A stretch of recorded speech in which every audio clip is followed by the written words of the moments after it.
बिस्मिल्लाहिर्रहमानिर्रहीम। ख़ातिन हज़रात, मैं हूँ अख्तर अब्बास और आप सबको मेरा सलाम पहुँचे।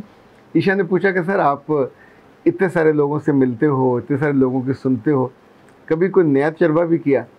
बेटा बिल्कुल किया। जब मैंने ख़ास तौर पे NLP का इल्म सीखा, तो जो पाकिस्तान में चूँकि बहुत पुराना नहीं है, नया है और बहुत कम इसके जानने वाले हैं, तो फिर सीखने के बाद जब मैं दुबई जाता था तो वहाँ बहुत सारे लोगों ने इसको सीखना चाहा। उसके लिए हमने फिर इसके जो थे मॉड्यूल्स वो तैयार किए, लेकिन फिर वो कोरोना आ गया और वो सिलसिला रुक गया। लेकिन ज़ाहिर है मैं प्रैक्टिस में तो इसको बहुत यूज़ करता हूँ, इसलिए कि इसका फ़ायदा बहुत होता है, क्विक इसका होता है। कुछ अर्सा पहले एक मॉड स्कॉट सी लड़की अपने मियाँ के साथ आई और उनके 3-4 बरस हुए थे शादी को, और वो एक बुरा फ़ैसला करने पे पहुंची हुई थी। मियाँ नहीं जानता था इस बात को, बट और लाहौर के एक मॉडर्न और मॉडरेट स्कूल में वो पढ़ाती थी, वहीं उसे कोई और अच्छा लगा और अभी उसकी औलाद कोई नहीं थी। So she came to me और अक्लमंदी उसने ये की कि मियाँ को साथ ले आई। अब मियाँ को हमने जो वेटिंग एरिया था वहाँ बिठाया और इस बच्ची के साथ बातचीत शुरू हुई। मेरा ख्याल को 5-6 मिनट बाद मुझे अंदाज़ा हो गया कि ये कितना बड़ा ज़िंदगी के साथ मजाक करने और ब्लंडर करने जा रही है। तो फिर मैंने उसे कहा कि ओके, हम इसका एक बेहतर और बड़ा मज़ेदार वो करते हैं। इस टेस्ट का नाम है PVP, यानी अगर आप कहें कि पॉजिटिव विजुअलाइजेशन, पूरा जो पर्सपेक्टिव है वो भी है और उसमें पावर भी है। तो उस टेस्ट का पे हमने आगाज़ किया, उसको आरामदेह कुर्सी पे बिठाया, आंखें उसकी बंद हुई। इसके 4 वो हैं, आंखें बंद करके आप अपने पूरे जिस्म को, कमरे की जो तेज़ रोशनियाँ थीं उनको बहुत मध्यम कर दिया और बिल्कुल कूल एंड काम हुआ।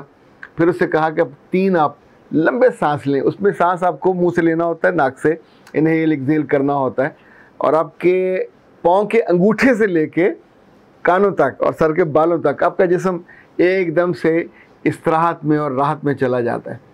तो ये प्रोसेस मुकम्मल करने के बाद अब ये उन लोगों पे ज़्यादा कारगर होता है जिनकी विजुअलाइजेशन बहुत जो समझे मजबूत होती है। हर क्रिएटिव लड़की, हर तेज़ लड़की या लड़का जो डल और डफर हैं, उनके लिए ये बहुत कारगर नहीं होगा। सो आपको मैं तफसील इसलिए बता रहा हूँ कि ज़िंदगी में जब भी किसी बुरे फ़ैसले पे पहुँचने लगे और आपको लगे कि मैं अब कन्फ्यूज़ हूँ, ये करूँ या वो करूँ, और मैं आपसे दूर हूँ, तो भी आप इस टेस्ट को अपने साथ आजमा देखें, लेकिन किसी दूसरे को बताए बिना। आप मुझसे मशवरा करना चाहें, डिटेल पूछना चाहें करके, तो अपने कमरे में बिल्कुल उसको बंद करके, तो आरामदेह सीट पे बैठ के टेक लगा के, तो फिर आपने अच्छा पहले प्रोसेस मुकम्मल हो गया, लाइट्स कम कर दी और हाथों को अपने ऐसे रखना है, रिलैक्स हुए, आइज़ बंद की, लंबे सांस लिए। अब यहाँ से ये टेस्ट जो PVP है उसका आगाज़ होगा। अब आपने विजुलाइज़ ये करना है कि आपके सामने जो दीवार है उस पर एक 60 इंच की LED लगी हुई है। 60 इंच का मतलब बड़ा, जितना ये मेरा टेबल है आलमोस्ट इतनी बड़ी, और ये जो दीवार है आपसे बहुत दूर नहीं होनी चाहिए। ओके, तो अब आप उस पर विजुलाइज़ करेंगे, आपको चंद सेकंड लगेंगे तो LED आपके सामने आ जाएगी। अल्लाह ने इंसान के जहन को कमाल विजुलाइज़र बनाया है, यानी चीज़ें हम सोचते हैं और वैसे हमको नज़र आने लगती हैं। तो ये जो NLP है, न्यूरो लिंग्विस्टिक प्रोग्रामिंग, बेसिकली तो ब्रेन की गेम है, क्योंकि ब्रेन लफ्ज़ याद नहीं रखता, ब्रेन तस्वीरों को याद रखता है। जब मैं कहूँगा LED, जब मैं कहूँगा कंप्यूटर की स्क्रीन, जब मैं कहूँगा TV, तो एकदम से वो ख़ास स्पेसिफिक, इवन डिब्बे नहीं बल्कि वो नुक्कर थोड़ी उसकी गोल सी। अभी आपने बाद मार्केट्स में, लिबर्टी में, इवन ये जो है स्कीम मोड, वहाँ पे बहुत बड़ी बड़ी स्क्रीन देखी होंगी। कुछ जो बड़े प्रोग्राम होते हैं ट्रेनिंग के, वहाँ भी वो बैक पे LED बड़ी लगाई जाती है। तो अब तो 1.5-2 लाख रुपये उसका किराया लगता है। आप उसे फोल्ड करके नई जगह पे ले जा सकते हैं, वहाँ लगा सकते हैं। ज़रा नए ज़माने की नई चीज़ें हैं और उसकी फिर टेक्निक भी वैसी होती है, और ये टूल है, टूल को इस्तेमाल करते हुए आप अच्छा रिज़ल्ट ले सकते हैं। तो जब उसने आंखें बंद कर ली, उसको विजुलाइज़ करना शुरू किया, तो साथ साथ ये होता है कि उसने बोलना नहीं होता। तो जब आप पूछते हैं तो उसने अपनी उंगली के इशारे से बताया कि मैं इस वक्त दीवार भी देख रही हूँ, मैंने विजुलाइज कर लिया है, मैं सामने दीवार पे वो जो बड़ी एलईडी है वो भी देख रही है। अब मेरे उससे 3 सवाल थे। वो ये थे कि अब आप अपने आप को इसमें से देखें कि 5 साल पहले जब आप फर्स्ट टाइम अपने इस मियाँ से, उस वक्त आपका मंगेतर होगा या मुमकिन निकाह हो गया हो, जब आप फर्स्ट टाइम आपकी मुलाकात हुई है, उन मोमेंट्स को लाइव देखिए। अच्छा, अब एक तो इतनी बड़ी स्क्रीन, और दूसरा उस लम्हे जब आप वापस चले जाते हो 5 बरस पहले, जब आप मोहब्बत के आगाज़ में होते हो, तो फिर अगला मैंने उससे कहा कि आप विजुलाइज़ कीजिए कि जब आपने फ़र्स्ट टाइम उसको छुआ, और फर्स्ट टाइम छूने के बाद जो आपकी फीलिंग थी वो उसको पूरा फील कीजिए, और फर्स्ट टाइम छूने के बाद आपने क्या किया। तो उसने धीरे से इशारा किया कि मैंने उसके कंधे पे ऐसे करके सर रख दिया, और अब उसकी आंखें बंद थीं, उसका जो जिस्म था थोड़ा लर्जा, और उसने अपनी उंगली को बार बार ऐसे करना शुरू किया।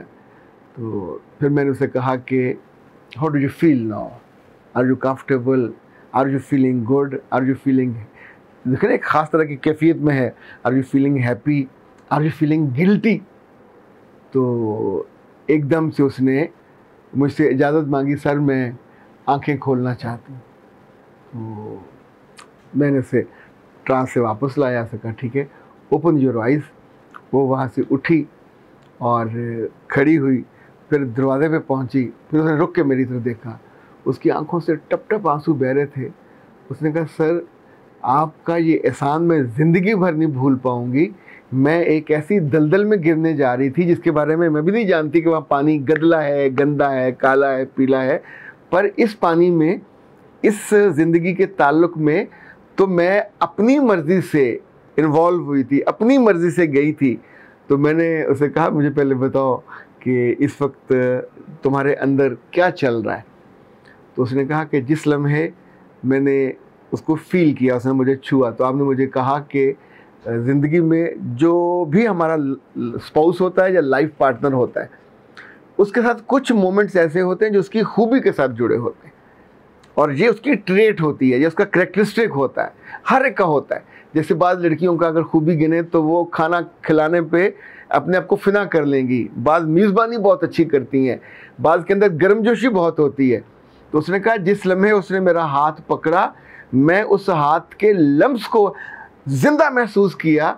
और मेरे मियाँ में खूबी ये है कि वो जिस लम्हे मेरा हाथ पकड़ता है तो उसको धीरे से पकड़ के पहले होले से दबाता है, फिर उसको ज़ोर से दबाता है, और फिर जो उसका दबाव है, उसकी पूरी मोहब्बत, उसकी पूरी उल्फत, उसकी पूरी तवज्जो, उसकी पूरी बॉडी या उसका पूरा जो प्यार है, वो एक लम्स में इन 4 उंगलियों और एक अंगूठे में शिफ्ट हो जाता है। It was there, I was feeling, I was living that moment.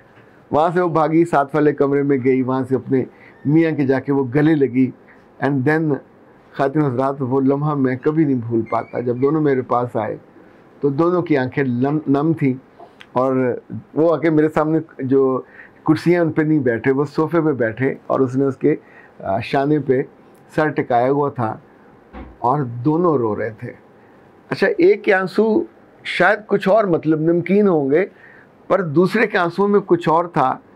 Like वो जो डर था वो निकल गया, वो जो खौफ था अपने स्पाउस को खोने का। चूँकि ये जो पढ़ी लिखी लड़कियाँ होती हैं, मॉड स्कॉट, आप इनको समझा नहीं पाते। इनके अंदर जब अंधेरी और वो वावरोला चलता है ना, एक ख़ास तरह का ब्लास्ट होता है कि it's me, no I am changing my decision. वो जो अंग्रेज़ करते हैं ना, आई हैव चेंज माई, उनका एक ख़ास स्टाइल है, जब चाहे मुकर जाएँ और कहेंगे I have change my decision. तो she was doing like that. मैं उस लम्हे को और उस लम्हे की खुशी को, पर साथ साथ मैं सोचता था कि रब ने जो इल्म हम पे वारद किए हैं, ये जो इल्म हमको समझाए हैं, इन्होंने हमारी ज़िंदगी में कई दफ़ा ऐसा होता है, उस रूठी खुशी को वापस ले आते हैं, और वो जो नुकसान होने वाला होता है हम उससे बच जाते हैं। है तो इंसान ही, गलती करने में जब आमादा होता तो बहुत मुश्किल होती है, पर आपका अपना दिल मान जाए, आपका अपना पूरा जिस्म आपके साथ वापस आ जाए, और आप किसी ख़ास लम्स में, किसी ख़ास मीठे लम्हे में वापस चले जाओ, तो फिर बुरे फ़ैसले से आप बच जाते हो। अख्तर अब्बास को दीजिए इजाज़त। अस्सलाम वालेकुम।